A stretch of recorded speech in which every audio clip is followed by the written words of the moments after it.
Hi, and welcome to the Virtually Yours podcast, Outsourcing Mysteries Exposed, the no BS hustle-free podcast for business owners who outsource or provide outsourcing services.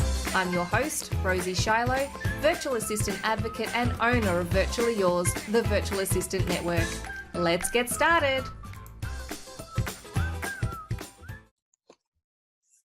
Hi, and welcome to Outsourcing Mysteries Exposed.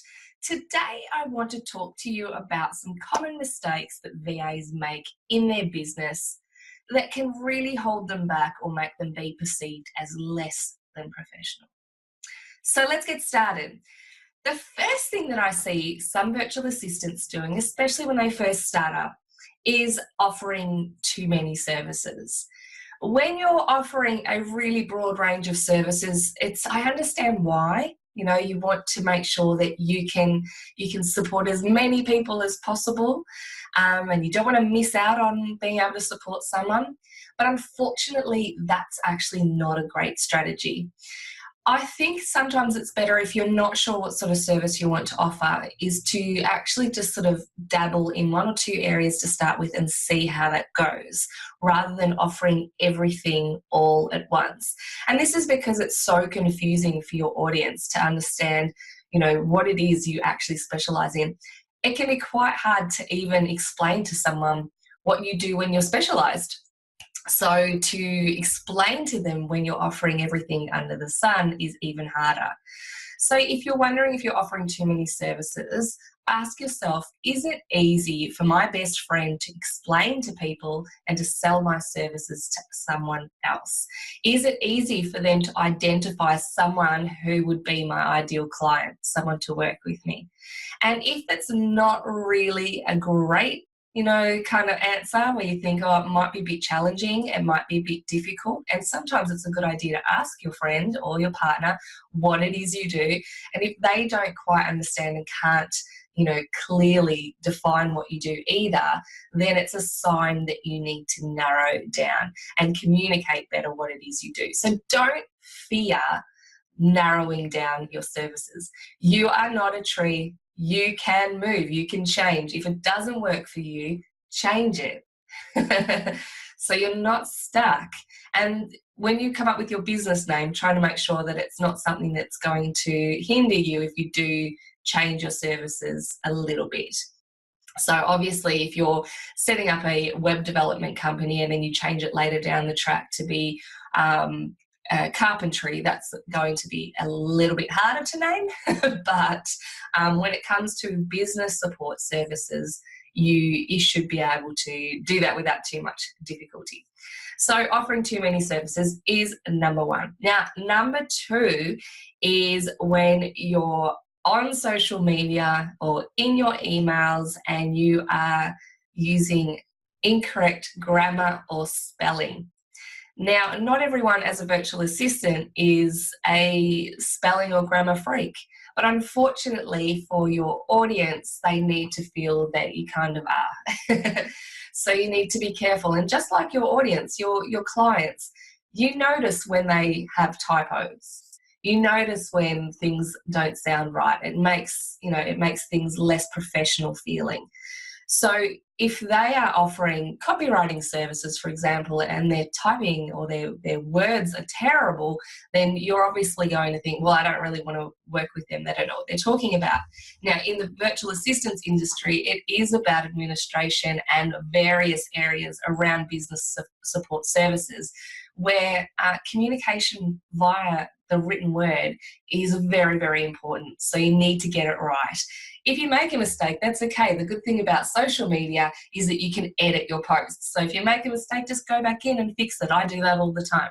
We're not completely, able to get it right every time, but if you identify that there is an error there, please fix it. Also, my bugbear, don't put an apostrophe in VAs unless there's a possessive or it's an abbreviation. If you're talking about the VAs over in that building over there, there's no apostrophe. But if you're talking about the VA's course that they are running, then yes, that's their course, it's a possessive. Or the VA's going to the shops. So one VA is going to the shops.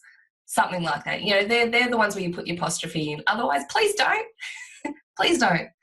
Okay, so another thing is when you are communicating, again, visually, written word, is having nothing in your email signature that shows who you are. There's nothing more frustrating than getting an email from someone that just says from Jess.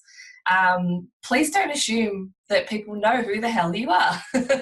So please put in your business name and your contact details, because that is where the easiest place for people to go to find your mobile number or your website address or your social media handles. Okay. So that was number 3.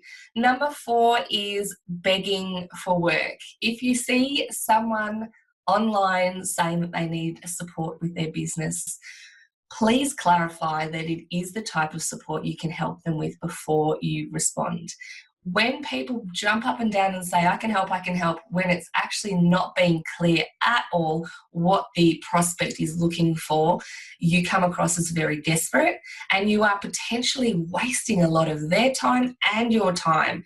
So be clear about who you want to work with and what capacity you want to work with them, so that you can filter that sort of thing and not look like someone who will just work for anyone doing any job, because that instantly lowers your value.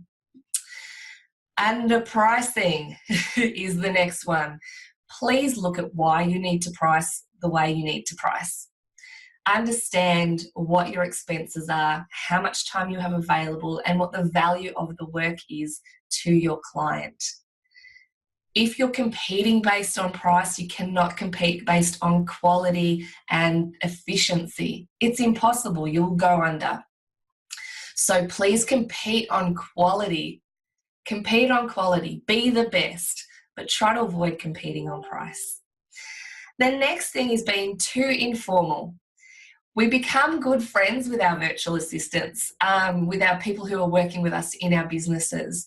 And it can get to the point where you become very good friends. But until that point, and even when you're at that point, you still need to remember that there is a business here that is being run, and you need to be respectful of boundaries.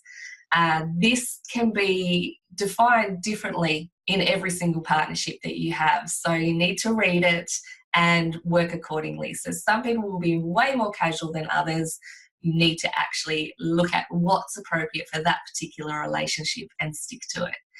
And that can form part of your target market as well. When you're looking at who you want to work with, think about how you want to be able to communicate with them and target the people that fit into your ideal criteria. The next thing that some VAs might do that make them less valuable is to not outsource themselves. They're not practicing what they preach.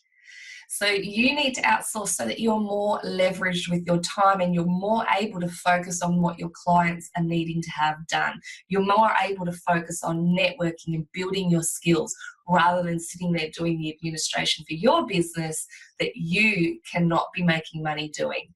So make sure you outsource yourself. Plus, you learn so much from outsourcing. You learn how it feels to have to let stuff go, how it feels to trust somebody else, and how it feels if they don't provide the service at a high quality level. So these are all learning things, which is fantastic.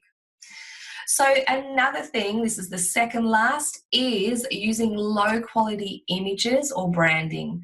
Most of us can spot a low budget graphic or logo a mile away. They look very, very generic and they're not tailored to your particular vibe.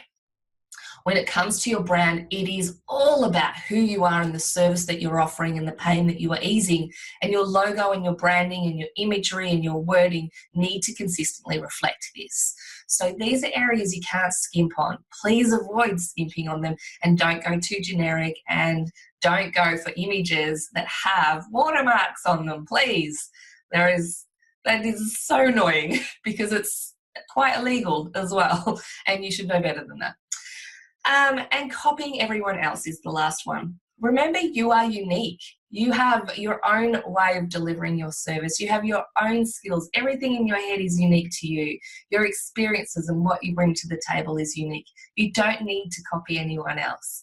Just make it yours. work with professionals who will help you unravel what it is that you can bring to the table to make a client say, where would I be without my VA? So those are my tips today to try to avoid these things, these traps that can make you appear less valuable to your audience, because we all want everyone to realise that virtual assistants, when they're doing the right thing, when they're being professional, are very, very valuable and can make a massive difference to another business's complete life and their success. So have a fantastic day. I hope you found that useful, and I'll see you on the next episode of Outsourcing Mysteries Exposed. Bye. Hey, thank you for listening to the Virtually Yours podcast, Outsourcing Mysteries Exposed. Between now and our next session, I know you're going to be hanging out to take some action on outsourcing in your business, so head on over to virtuallyyours.com.au and you can download some information there about the best ways to outsource for business growth. If you're a virtual assistant, make sure you join us. We have an amazing virtual assistant community at Virtually Yours, Aussie VAs connecting and helping each other grow. Have a fantastic day, and I'll see you at the next podcast.